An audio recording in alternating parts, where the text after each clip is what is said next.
वेदान्तदेशिककटाक्षविवृद्धबोधं कान्तोपयन्तृ यमिनः करुणैकपात्रं वत्सान्ववायमनबद्यगुणैरुपेतं भक्त्या भजामि பரவாதிபயங்கராரியம்.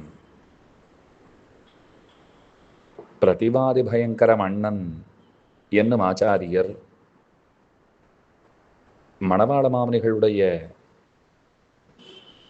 அஷ்டதிக்கஜாச்சாரியர்களுக்குள்ளே, அதாவது மாமுனிகளுடைய பிரதான சிஷ்யர்களுக்குள்ளே முக்கியமானவர் ஆவார். காஞ்சிபுரத்தில் திருத்தண்காங்கிற விளக்குழி எம்பெருமானுடைய திவ்யாஸ்தானம்,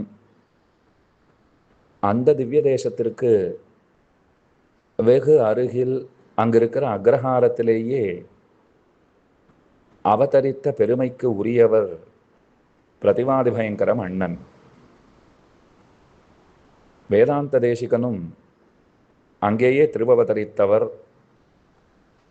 அவர் எவ்விடத்திலே, எந்த அக்ரஹாரத்திலே திருவவதரித்தாரோ அங்கேயே பிரதிவாதிபயங்கர மன்னனும் அவதரித்தார். ராமானுஜருடைய சீடர்களுக்குள்ளே ஒருவராய் 74 சிம்ஹாசனாதிபதிகளுக்குள்ளே ஒருவராக கொண்டாடப்படுகின்றவரான முடும்பை நம்பிகள், அந்த முடும்பை நம்பிகளுடைய திருவம்சத்திலே ஸ்ரீவத்ச கோத்திரத்திலே அவதரித்த பெருமைக்கு உரியவர் நம் பிரதிவாதிபயங்கர மன்னன். வேதாந்த தேசிகனுடைய திருக்குமாரர் நயனவரதாச்சாரிய சுவாமி, குமார வரதாச்சாரிய சுவாமின்னு அவரை கொண்டாடுவார்கள்.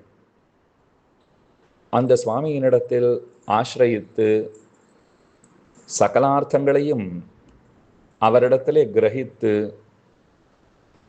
அவரை எதிர்த்து வாதிட வந்த ஒரு வாதியை, புறச்சமயத்தவர் ஒருவரை அனாயாசமாக தாம் வாதில் வென்று தம்முடைய ஆச்சாரியரான குமார வரதாச்சாரியராலே பிரதிவாதி பயங்கர மன்னன் என்கிற விருதளிக்க பெற்றவர் நம்முடைய பிரதிவாதி பயங்கர மன்னன். அவருக்கு இயற்பெயர் என்பது ஹஸ்தியத்ரிநாதர் என்பதாகும். காஞ்சி தேவப்பெருமாளுடைய திருநாமத்தையே அவருக்கு சூட்டியிருந்தார்கள். அவர் பின்னாளிலே மணவாள மாமுனிகளை ஆசிரயித்தார். மாமுனிகளுடைய வைபவத்தை எல்லாம் கேட்டு தெரிந்து கொண்டார். திருவரங்கத்திலிருந்து சென்ற ஸ்ரீவைஷ்ணவர்கள் மூலமாக திருமலையில் எழுந்தருளியிருந்த பிரதிவாதி பயங்கர மன்னன் மாமுனிகளுடைய பெருமைகளை அறிய பெற்றார். உடனே மணவாள மாமுனிகளை ஆசிரயிக்க வேண்டும்ங்கிற ஆசை கிளர்ந்தெழ பெற்றவராய் திருவரங்கத்திற்கு வந்து சேர்ந்தார். மாமுனிகள் அவரை பார்த்துட்டு சொல்றார், நீரோ பயங்கரர், நாமோ சாது, நாம சந்நியாசி, துறவி, சாதுவா இருக்கிறவர், உம்ம பேர்லேயே பயங்கரர்னு இருக்கே, எப்படி நமக்குள்ளே ஒரு சேர்த்தி உண்டாகும்னு கேட்டார். அதுக்கு அவர் பதில் சொன்னார், பிரசித்தஹா பரகோஷ்டீஷு பரவாதி பயங்கரஹா. புறச்சமயிகள் வந்தார்கள்னு சொன்னால் நம்முடைய மதத்தை அழிப்பதற்காக, நம்முடைய சித்தாந்தத்தை, கொள்கையை அழிப்பதற்காக ஆரேனும் புறப்பட்டு வருவார்களாகில் அவர்களுக்கெல்லாம் நான் நிச்சயமாக பயங்கரன்தான். ஆனால் ஸ்ரீ வைஷ்ணவர்களை கண்டால் அடியேன் அவர்களுக்கு தாசனாகி நிற்பேன் அப்படின்னு சொன்னார்.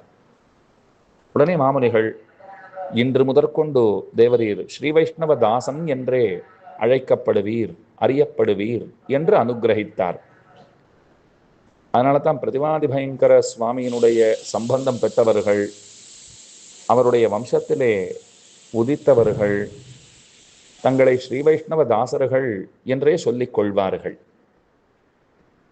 அத்தகு பெருமை பெற்ற மகனீயர் பிரதிவாதி பயங்கர மன்னன் அவருடைய திருநக்ஷத்திர நாளான என்று அவர் அடி தொழுது அவர் அருளை பெற்று நாம் அனைவரும் உய்வோமாக.